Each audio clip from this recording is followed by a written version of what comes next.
Russia's invasion of Ukraine is backfiring for China because Japan is talking about nukes.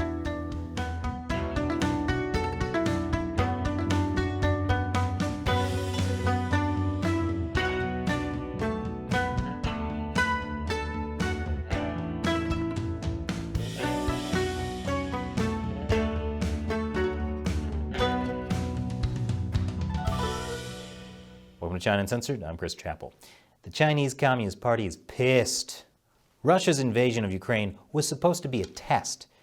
Ukraine was supposed to quickly fall, the West wasn't supposed to stand up for Ukraine, and Russia's successful invasion was supposed to clear a path for an eventual Chinese invasion of Taiwan.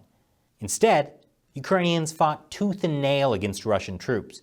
The West actually united against Russia, and now Japan is talking about getting nukes. How are those things connected?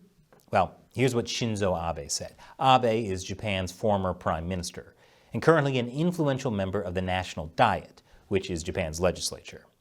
He pointed out that in NATO, Germany, Belgium, the Netherlands, and Italy take part in nuclear sharing, hosting American nuclear weapons.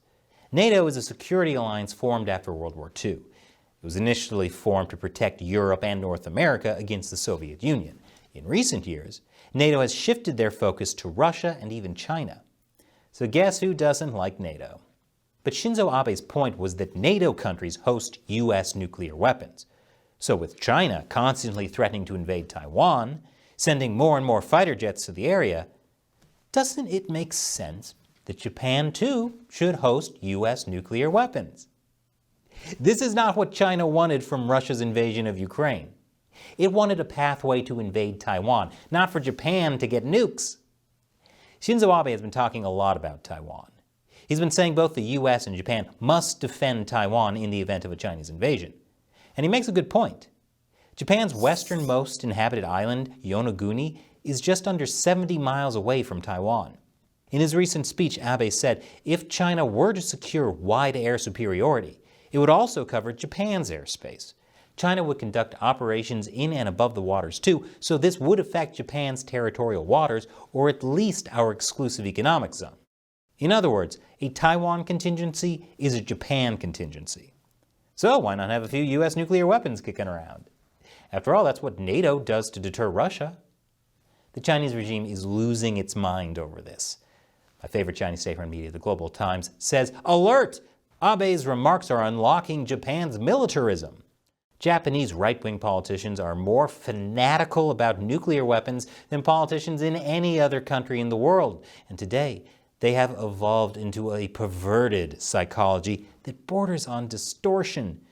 The shame of the defeated country and the desire for revenge, though always suppressed, have constantly lurked in their blood, eager to break free from the shackles. You see, while you or I might think about Japan being the only country in the world that's been nuked, a country that's been rebuilt after World War II as a peaceful democracy, that's not how the Chinese Communist Party frames things. They frame it as, since Japan was the military aggressor in World War II and they were defeated, Japan is just waiting for the chance to attack again, which really says a lot about the Chinese Communist Party's worldview. If you've been defeated, you must secretly thirst for revenge. Yes, Japan is the real aggressor in Asia, so of course they shouldn't have nukes. Never mind that China is constantly harassing all of its neighbors, threatening to conquer the democratic country of Taiwan, and has been building up its own stockpiles of nuclear weapons. But Abe isn't just calling for the U.S. to station nuclear weapons in Japan. He's also calling on the U.S. to step up and actually promise to defend Taiwan. The U.S. takes a strategy of ambiguity, meaning it may or may not intervene militarily if Taiwan is attacked. Abe says it's time to abandon this ambiguity strategy. The people of Taiwan share our universal values, so I think the U.S. should firmly abandon its ambiguity. However, it doesn't look like the U.S. will be doing that anytime soon. Senior figures in the Biden administration have said they're sticking with strategic ambiguity. Hey, at least they're not ambiguous about that. The Biden administration is showing Taiwan more support, like sending former defense officials to visit the island, but it would probably be more useful to send some active-duty Marines to Taiwan. As for the nukes, there is opposition to that idea within Japan. Currently, Japan is under America's nuclear umbrella and protection. And Japan has followed the 3 non-nuclear principles, that it will not produce or possess nuclear weapons or allow them on its territory. And Japan's current Prime Minister, Fumio Kishida, rejected Abe's calls for even a debate on the nuclear sharing idea. He says it's unacceptable given our country's stance of maintaining the 3 non-nuclear principles. Prime Minister Kishida, by the way, represents a constituency in Hiroshima. Yes, that Hiroshima. But Abe still has a lot of influence. He's the leader of the biggest faction in Kishida's ruling Liberal Democratic Party. And with everyone making some pretty uncomfortable comparisons between China and Russia, I wouldn't be surprised if discussions about how to deter the Chinese Communist Party become a lot more frequent now. By the way, it's really hard for us to talk about everything going on with Ukraine because YouTube has been demonetizing us anytime we show footage of Russia's invasion. Just like they did when we were in Hong Kong covering protests. I guess YouTube doesn't like us making authoritarian regimes look bad. But the reason we can keep showing you footage like this is because even when YouTube demonetizes us, we have the support of fans like you on the crowdfunding website Patreon and our exclusive social media platform on Locals. Just $1 an episode from our viewers is the difference between keeping this show going and cancellation. The links to both are below, and as a thank you for supporting the show, I'll answer your questions at the end of these episodes. Today's question comes from Growler on Locals. You have a wonderful show, Chris. Is China going after Taiwan now with the Russian invasion of Ukraine? That really is the big question.